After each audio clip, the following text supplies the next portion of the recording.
before directed to be taken, and that's in Article 1, Section 2, Clause 2, which says income taxes and representation shall be by apportionment, which I will show you. I like to show everybody the rules. Article 1, Section 2, Clause 2. Right? Just so everybody's on the same wavelength. Article 1, Section 2, Clause 2. Where are we at here? Article 1, Section 2, Clause 2. Representatives and direct taxes shall be by apportionment among the several states which may be included within the Union according to their respective numbers, which shall be determined by adding the whole number. Alright, we got the idea. Article 1, Section 9, Clause 4. No capitation or other direct tax shall be laid unless by the proportion to the census or enumeration as hereinbefore directed to be taken. Well, folks, they're not using the census. They're not using apportionment issue at all. They're evading it totally. Now, there's several arguments here, and it's very catchy, so I want you to pay close attention. Alright? One of the arguments I want to share with you is brought by an infamous, outstanding judge, Judge Beers. He's the gentleman that actually lived the movie Cheaper by the Dozen. He went out and had 2 wives and had 12 kids by each. Man's got a lot of guts. All them kids went to college too, I want to tell you, every one of them. I know some of them personally myself. One of them is the director of the law library at Oakland County Court. Excellent people. But Judge Beers got mad and he called up Jimmy Carter and he told him, look, we need to have a raise for our judges because we're not keeping up with inflation, etc., etc. And Jimmy told him, no way, Jose. And so Judge Beers filed in court the case of Evans versus Gore, recorded at 253 U.S. 245. Judge Evans sued I.R. Gore of the Internal Revenue Service because he claimed that the Internal Revenue Service diminished his salary during his continuance in office. And we all know that judges of the Supreme Court and Inferior Court shall hold their office during good behavior and shall receive for their services a valuable compensation which shall not be diminished during their continuance in office. That's Article 3, Paragraph 1.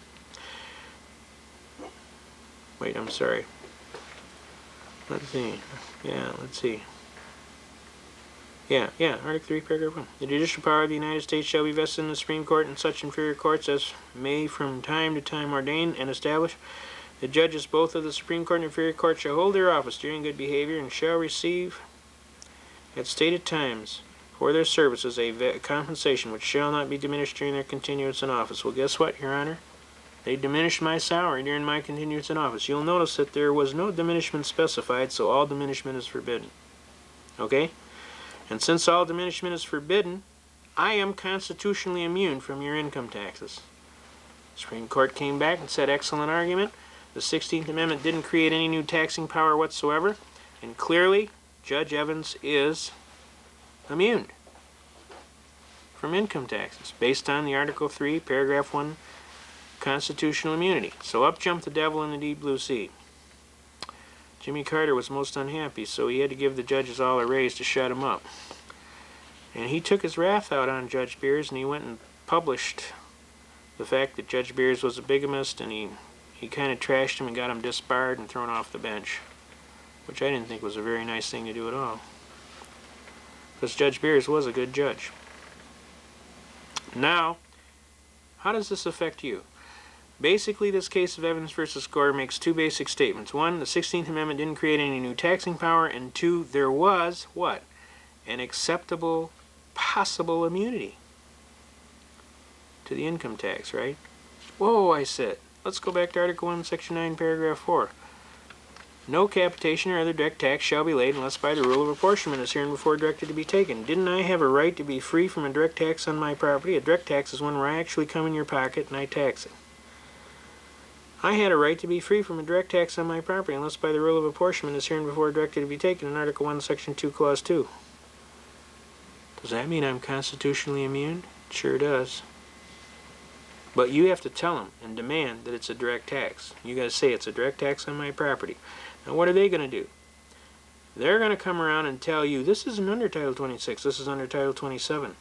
And that really you're a coal miner, or you're a miner of some kind, or you're a manufacturing handgun someplace. Well, you ask them, all right, let's see the Form 4456.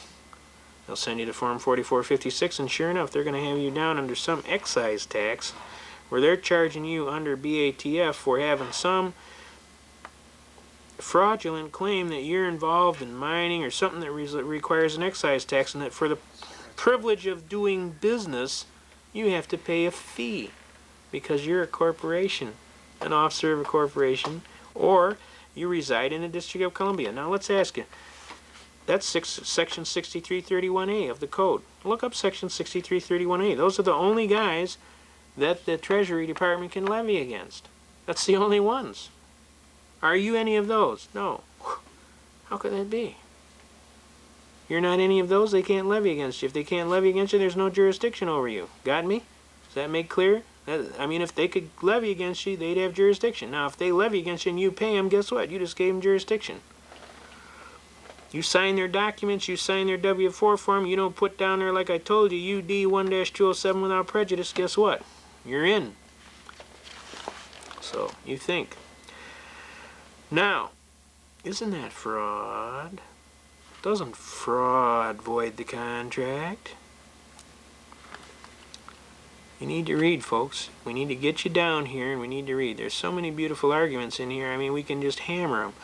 What is income? There is no income defined anywhere in the code. Oh, Section 61A of the code says income is wages. No, it doesn't. It says Section 61A of the code says this is a list of sources from which income could be derived. Not necessarily is be, but could be. And it's compensation. Now, think about the word compensation. Look it up in Black's Law Dictionary. You're going to find out compensation, to make whole. Now, if you're out there and you painted your neighbor's barn, and he told you he'd give you $300 by Christmas, all right? You painted the barn, and Christmas came, and he didn't pay you the $300.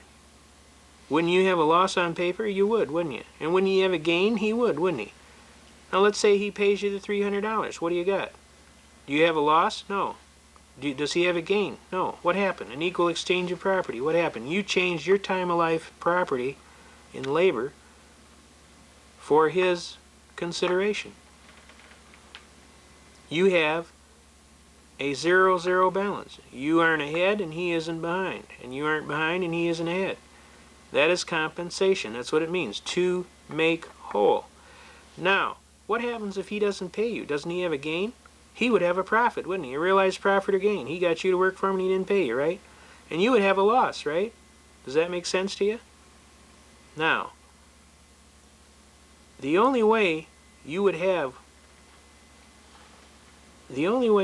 income, by the way they define it, in Brushaber versus Union Pacific and some of these other cases, Pollock versus Farmers Loan and Trust, first you would have to have a realized gain from some source, right?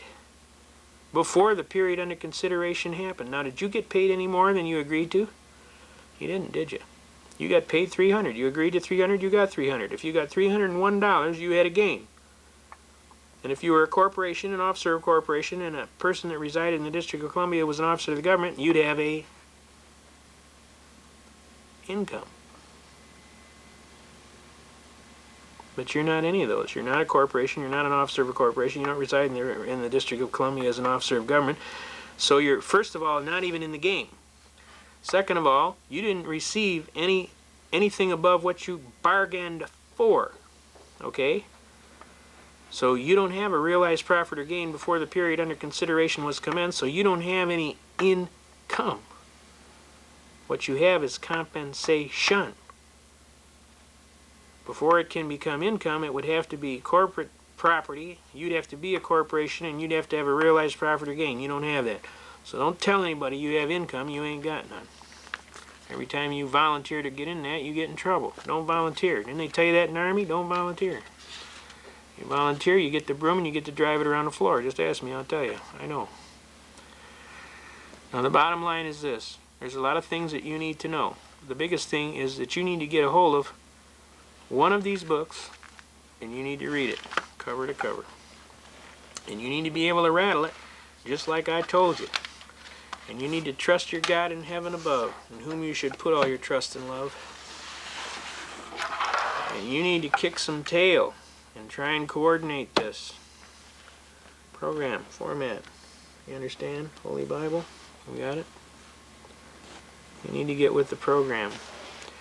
We can't keep screwing around like this, folks. You can't keep putting off till tomorrow.